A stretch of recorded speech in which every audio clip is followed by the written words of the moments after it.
Hey everyone, welcome back to another ACR Radio. This week we are chatting to productivity coach Carl Pullein. Now, Carl helps people get everything together, bring their personal life, their business life all under one umbrella, and be the most productive person you can be. You see all the time people are busy, but how many people are actually productive when they are busy? Question.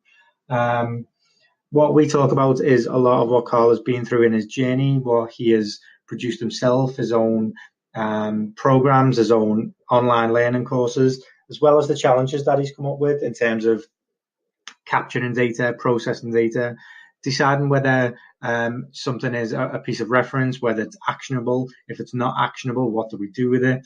All these kinds of different things. So this is a really interesting chat for me, being a fan of productivity in general and always looking at new ways to kind of streamline processes that I use and that I have personally, both in business and in personal life. I'm sure that you'll take a lot away from this show if that's an interest to you. So here it is. Today we meet Carl Pullein.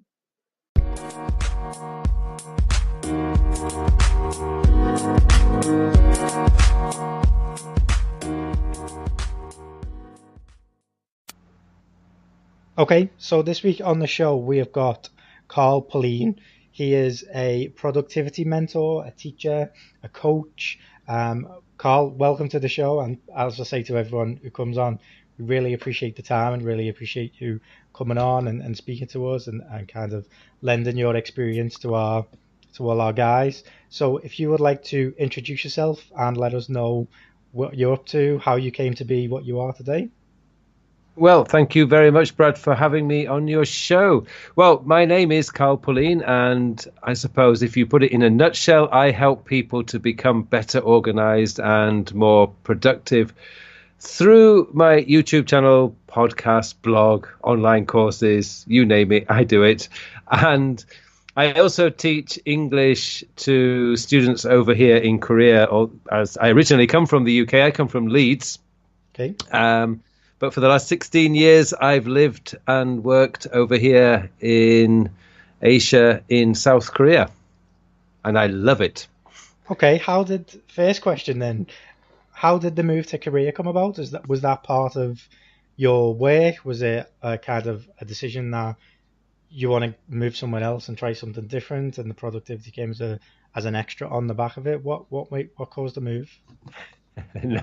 No, actually, I didn't really choose what I do today. I suppose it rather chose me. But when I was in my late 20s, I studied law, went to university, did all the law school stuff, went to work for a solicitor. And, the solicitors and everybody there, they were all wonderful, nice people. The problem was I hated working in an office. I'd never worked in an office before. I think my career before that was hotel management, car sales. That was pretty much what I'd done before going into law. And as soon as I got into an office, 9 till 5, I just felt like a prisoner. And I was given, release at 5:30 in the evening to go home. I hated it. And after a year and a half of that, I thought I need to rethink my future. So fortunately, because I had a degree, I was able to come and teach English in Korea. And, within 3 months of working over here in a language institute, I realized this is what I want to do. Okay. And, I never came back. So then how do you go from English teacher to productivity coach and mentor and this kind of thing? Is it something that productivity has always been part of your life? You've always been an advocate of having a system, which we'll talk about a little bit later, your particular system. But has there always been an underlying tone of, although I don't necessarily fit into that 9 to 5 routine, that grind, I do like schedule. How does that all work together? It actually, for me, it all started when I was in middle school. When we started I was doing O levels. I think they're called GCSEs now. But when I was doing my O levels, I used to love setting out a revision timetable. And in those days, it wasn't computers; it was pencil and a ruler. and a blank sheet of paper, and I loved it. My revision timetables were fantastic. My revision, not so good. But I did enjoy making those timetables and organizing my day. And, it started really when I was a teenager. And then throughout my whole working life, whether it was in hotel management or car sales or in law, I always had, I think it was a Filofax in the late 80s, early 90s, and then it was a Franklin Planner. And, I just absolutely loved all that. So productivity has been a part of my life since I was in middle school. It's just, and I've read every book I could get my hands on. It is a pure joy for me. Okay. And so to move into that as a business, that was essentially because I thought I'm going to write a book about everything I've learned over the last 25 years. And it came about because I thought, well, how am I going to market this? Because nobody knows me. So that's why I started the YouTube channel. Well, that comes on nicely to our next question. And your YouTube channel that you mentioned before, you're doing 2 videos a week now. You're doing blog posts every week and stuff like that. It is all centered around productivity and getting the most out of your day and your week and things like that. But two things that do jump out are Todoist and Evernote. There's a lot of content around those 2 platforms in particular. So how do you feel they suit you better than other platforms? So like you have Todoist, there's Wunderlist, there's hundreds and hundreds of list apps now and taking apps and things. Yeah. So what is it about those 2 in particular that you think are the best in their field or that suit you the best? Well, originally for me, it was simplicity. I mean, of course, it's the fact that I loved using them, but they're solid, they're dependable, and they do exactly what I needed them to do. And that's kind of the key for anyone who's thinking about doing this. It's not about what somebody else is doing, because that's going to work for them, but it's not likely to work for you.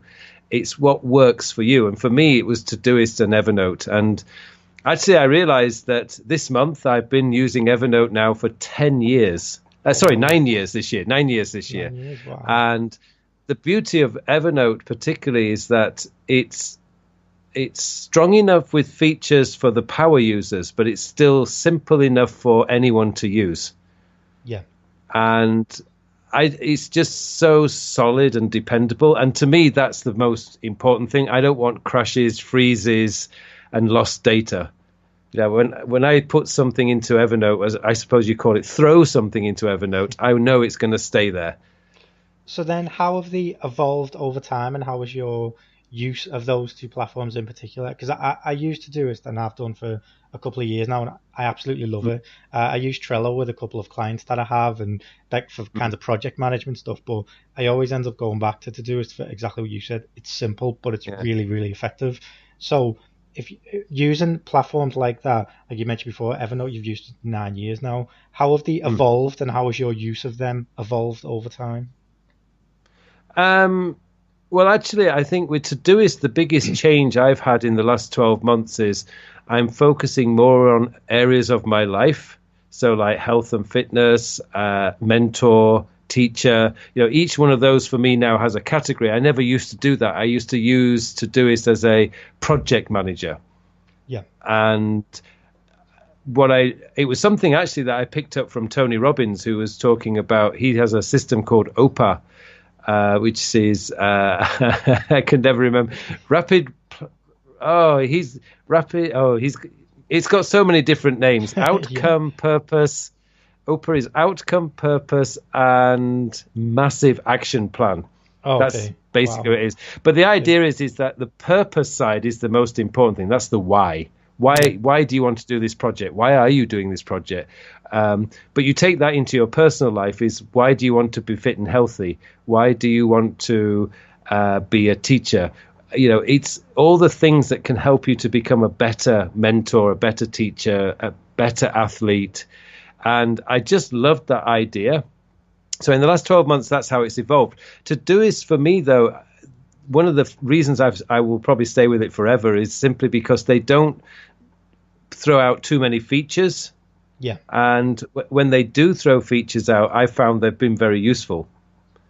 Yeah. And I can absorb it into my workflow. Evernote, About 5 years ago, they went the opposite direction. They started throwing in all sorts of features, which in the end I just ignored. But in the last 5 years, they've been rolling those back. They've been taking out features, which is fantastic because it's getting back to what it originally was, which was a very strong, solid note-taking app. Yeah, and I know it. I think and I think recently it got some bad publicity because it fired a few executives, but I don't think that's really the alarm bells everyone's making it out to be. From what I heard earlier this year, just from their blog, actually just about a month ago, they've got some very big plans for the future, and I think it's again revolving around that simplicity. So I'm quite excited about what Evernote's going to be doing in the future. I think that's it. You touched on it before about when platforms like Todoist and like Evernote, and there are plenty more out there that other people use. But when they add features and you have to change the way you work to adapt to the feature, rather than, like you mentioned before, the feature just falls into your workflow that much easier, or it's an extra level of context or flexibility in your workflow, rather than like going against the grain and going against what you're used to and stuff like that. I hate it when they do that, which is why I've stuck with Evernote and Todoist actually. Excellent, good. So then it does exactly what it says it's going to do, and that's what I want. Notes. And you know what though, that like I've found over the last couple of months of using it, and more so since I've started working for myself, is that you do want simplicity. I don't want to have to log in to a specific device to do a specific thing, or have to wait till I'm here or there to get stuff done. I want to be able to add notes as quickly as possible and remember things. Like the whole, I know that you do a lot of work on GTD and stuff like that, and it's about that capture process. How easy is that capture process? If it's not, you will never stick to a system. You see, that's a really good example you mentioned there, actually, because Todoist recently updated their mobile app, and one of the features they added was a plus button on the home screen. Yeah. Now, I couldn't understand why it was never there in the first place, but that plus button now just allows you, essentially, with 2 taps, you can add the task. Before, you had to one tap, swipe, then add. Now it's, although it sounds really macro and maybe a bit OCD, but actually the way I work is I don't work from my office. I actually go to client offices. So I'm using the public transport system here in Seoul. And, when you're transferring a train and you think, oh, I've got to remember this. I don't want to be searching through my apps. I just want one click and just get that note in there. Yeah. Do you know what? They released a beta not so long ago for Android, because I use a Samsung phone, and it's in the pull down now. So it's part of my notification screen just to hit it, and it's the best thing they've done. I completely agree with that. It's so simple and so easy.